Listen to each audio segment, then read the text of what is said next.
नमो लक्ष्मी नारायणाय ओं नमो भगवते वासुदेवाय। आमर दैनंदिन जीवन में आम जितेबाला ठाकुर घरे पूजा करते गुड़ाए विशेष नियम को मानि पूजा कार्य करपरिक आमर ठाकुर घर सदासर्वदा तार मुख पश्चिम दिग को हेबा आवश्यक। जेपरिक निजे पूजा कला बेले निजर मुख पूर्व दिग को हेबा आवश्यक अथवा आवश्यक स्थले उत्तर दिग बा उत्तर पूर्व दिग अर्थात ईशान्य कोण को हेबा आवश्यक, जद्वारा पूजार सुफल मिलता है। सेहीपरि अनेक गुड़िए विधि नियम को आमे आमर सामर्थ्य भाव में आवश्यकता अनुसार मानि थाउ, जद्वारा पूजार सुफल आमे प्राप्ति करिथाउ। सेहीपरि गोटे कथा हेउछि घंटी एवं शंखर कथा। यह पूजार गोटे अविच्छेद्य अंग, कारण जेतेबेले भी आमे जेकोसी देवदेवींकर पूजा करिथाउ, सकाळे हेउ द्विपहर हेउ बा संध्या बेले हेउ, निश्चित भाव में पूजा करने समय घंटी एवं शंखर व्यवहार होता है एवं सर्वप्रथमे घंटी शंखर पूजा करा जाए, कारण यार पूजा करी ही देवता को यहाँ माध्यम आवाहन करा जाय थाए। सेतिपई गंगा जल बा विशुद्ध जल रे किछि गंगा जल को मिसाई सर्वप्रथमे घंटी एवं शंख उपरे सिंचन करी किछि चंदन बा गंध जहाँ कहा जाए ताकू लगाई किछि पुष्प समर्पण करी घंटी एवं शंखर पूजा सर्वप्रथमे करा जाए। तापरे ही देवतांकर विविध पूजा उपचार कार्यर शुभारंभ करा जाए। एबे आसंतु जानिबा एही भिडियोटी रे घंटीर प्रकार भेद, घंटी एवं शंख काहेकि व्यवहार करा जाए, घंटी किपरि हेबा उचित। साधारणतः घंटी जेतेबेले आमे ठाकुर घर पूजा कार्य व्यवहार करुछे, यह पित्तल अथवा तंबारे हेबा उचित। अन्य कोनोसी धातुरे निर्मित घंटी केबे भी व्यवहार करिवे नाही। जेतेबेले भी घंटी किनिबे सदा सर्वदा पित्तल बा तंबारे निर्मित घंटी किनिबे एवं घंटी उपरे गरुड़ बा नंदी प्रतिमा अंकित हेबा शास्त्र सम्मत अटे। मने रखिबे जेतेबेले घंटी किणुछंती ताहांको उपरे गरुड़ थिबे अथवा नंदी थिबे। एही दुई प्रकार घंटी ही शुभ घंटी बोली विश्वास करा जाए।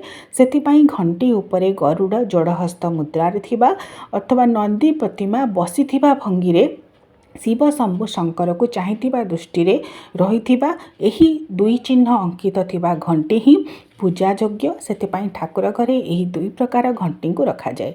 सेहीपरि घंटीर ध्वनि सदा सर्वदा हालुका एवं मधुर ध्वनिर हेबा उचित। अति तीव्र कर्कश ध्वनि थिबा घंटी केबे भी किनिबे नाही। जेपरिक घंटीर स्वर कोमल रहुथिबो एवं हालुका मधुर ध्वनि रहिथिबो, जहाँ देवता को आकर्षित करिबो। घंटी नादर महत्व यह जे घंटीर दोलक एवं घंटीर विशिष्ट आकार पाई दोलकर आड़क भूमि तरंग आकृष्ट हुए, अर्थात घंटी मध्य जो दोलकटी आपण देखुचंती छोट पिंडुलाटी ताहा जेहेतु एपट सेपट हुए, अर्थात आग पछ जिबा आसिबा करे, पेंडुलम घंटार दोलक सदृश ताहा आड़क भूमि तरंग आकृष्ट हुए, अर्थात पृथ्वीर माध्याकर्षण शक्ति आकृष्ट हुए एवं घंटीर विशिष्ट आकार रे एही भूमि तरंग घनीभूत हुए।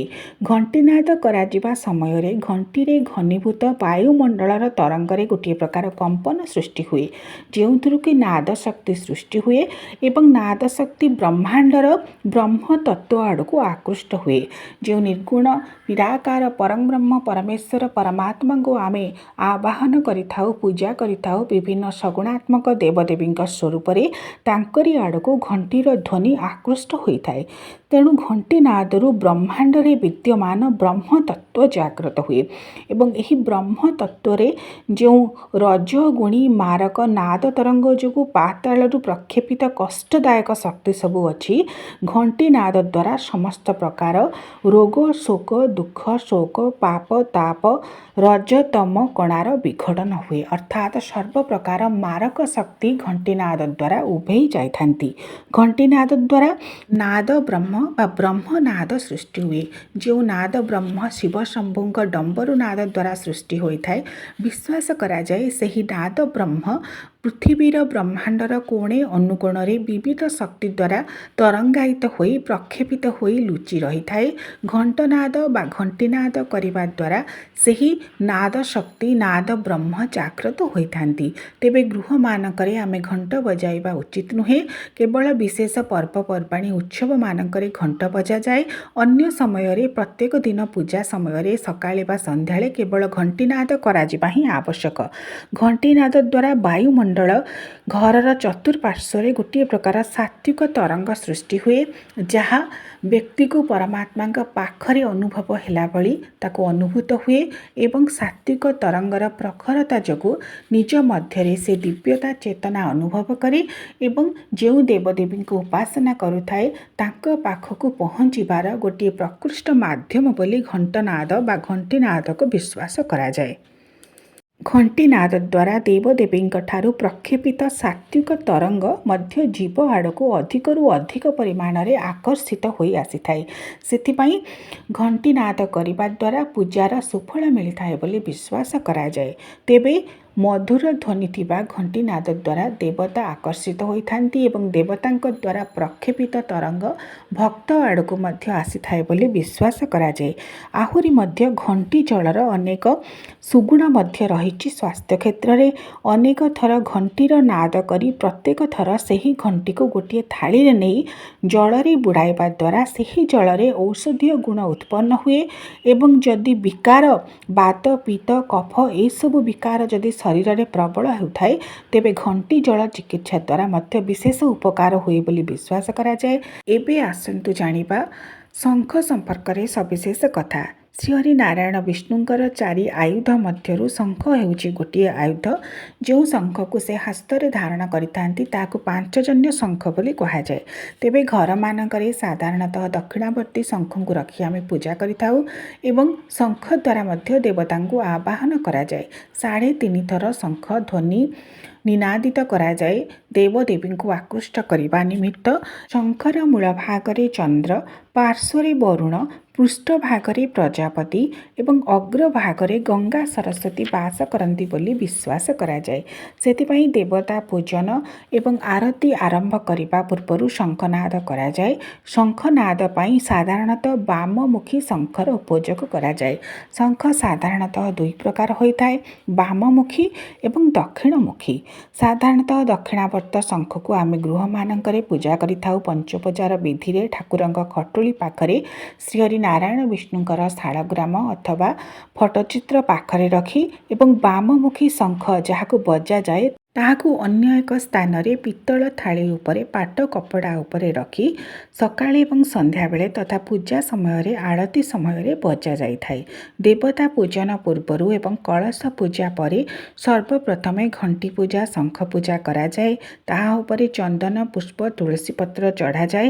ତାପରେ ପୁଷ୍ପ ଦ୍ୱାରା ଶଙ୍ଖ ଜଳ ନିଜ ଉପରେ ଏବଂ ପୂଜା ଉପକରଣ ମାନଙ୍କରେ ଛିଞ୍ଚାଯାଏ।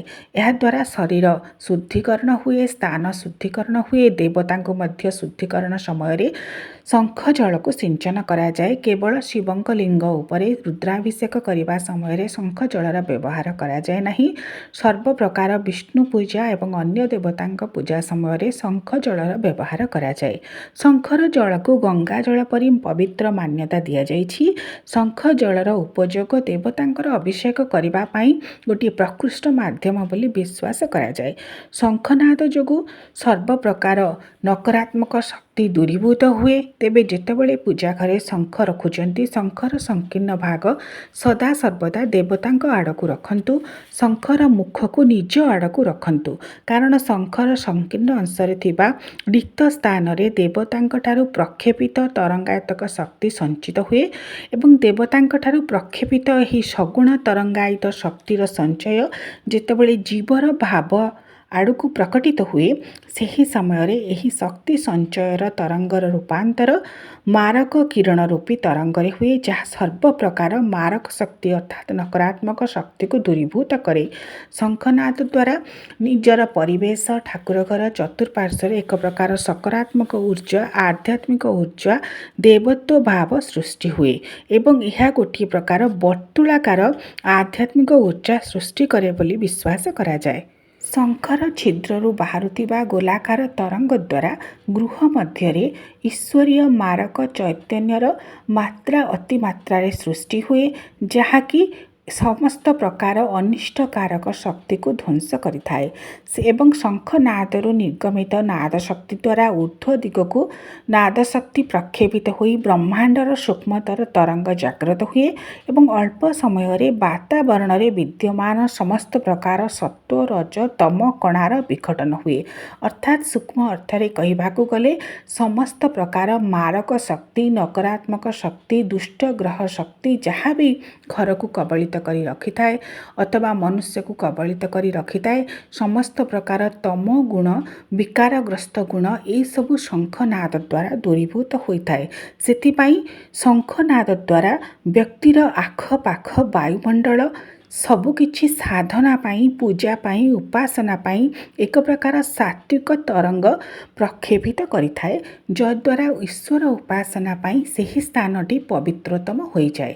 ସେଥିପାଇଁ ଦେବତାଙ୍କର ପୂଜା କରିବା ପୂର୍ବରୁ, ଆଳତି କରିବା ପୂର୍ବରୁ ଶଙ୍ଖନାଦ କରାଯାଏ। ଏହିପରି ଭାବରେ ଶଙ୍ଖର ଘଣ୍ଟିର ମହାତ୍ମ୍ୟକୁ ଗୁରୁତ୍ୱ ଭାବରେ ନିଜ ମଧ୍ୟରେ ଉପଲବ୍ଧି କରି ଯଥାବିଧି ଅନୁଯାୟୀ, ଯଥା ସମ୍ଭବ ଅନୁଯାୟୀ ଈଶ୍ୱର ଉପାସନା କଲେ ସେହି ପରଂବ୍ରହ୍ମ ପରମେଶ୍ୱର ମନୁଷ୍ୟ ଉପରେ ଅଶେଷ କୃପା ବର୍ଷଣ କରିଥାନ୍ତି। ଓಂ ନମଃ ଶିବାୟ। ଓಂ ନମୋ ଭଗବତେ ବାସୁଦେବାୟ।